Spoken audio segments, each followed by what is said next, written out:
હું ચાંદખેડાથી આવું છું. મારું નામ સરોજબેન છે.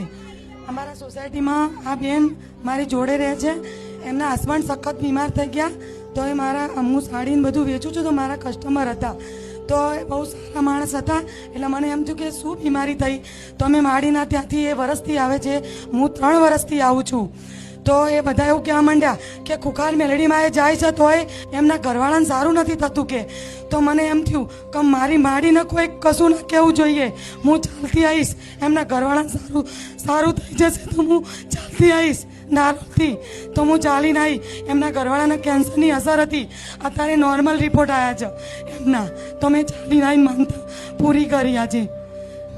મેળા મારતા હતા. હા, કે ખુખાર મેલડીમાં જાય તો એમને કેમ બીમાર પડ્યા. ભલે રાવ, દુનિયા છે બધું કે છે. મારી પણ તમારો માડી વિશ્વાસ, જો બધું કહેવા છતાં તમે વિશ્વાસ રાખ્યો. આ મારા પ્રત્યેનો વિશ્વાસ અસંભવનું સંભવ કરી નાખે. મારી 17 વર્ષથી તકલીફ હતી ટોયલેટ જવાની, તો મને દુઃખ જ ના પકડાય. હું પેટની જ દવા કરાય કરું. પછી હું કોઈ દાડ કહું નહીં કોઈને, કહું તો એમ કહેશે કે બધાને ક્યાં એનું જ સારું નહીં થતું, બધાને શું કુકાન મેરડીમાંનું કહેતી છે. તો હું ખાલી મનમાં રોઉં. પછી મને એવી કે તમારે કોલોનોસ્કોપી કરાવવું પડશે. મેં તું માડી, તું જે હોય મારું નિદાન લાય. તો પછી મને તમે એવી પ્રેરણા કરી કે સોનોગ્રાફી કરાય. સોનોગ્રાફીમાં ગાંઠ બધાઈ. તો મને ડૉક્ટર ચાંદખેડામાં એવો ડૉક્ટર મળ્યો ને, જો 2 મહિનાથી દવાખાનું બનતું હતું મારા માટે.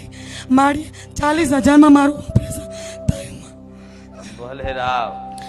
અને એ રામવાળા ડૉક્ટરના કેબિનમાં રામની મૂર્તિ મોટી બધી, રામવાળા ડૉક્ટર બી હતા.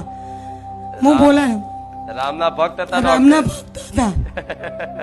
ભલે રાવ. હા, હું 7 વખત ચાલીને આવી માં, કદી મારા પગ નહીં દુખ્યા. ભલે, કોઈ વાંધો નહીં. આ ભરોસો છે, આ ભરોસો જ તમને ઉગારી નાખે એમ. આ ભરોસો જ વસ્તુ મોટી છે. ભરોસો થી મોટું કોઈ વસ્તુ નથી.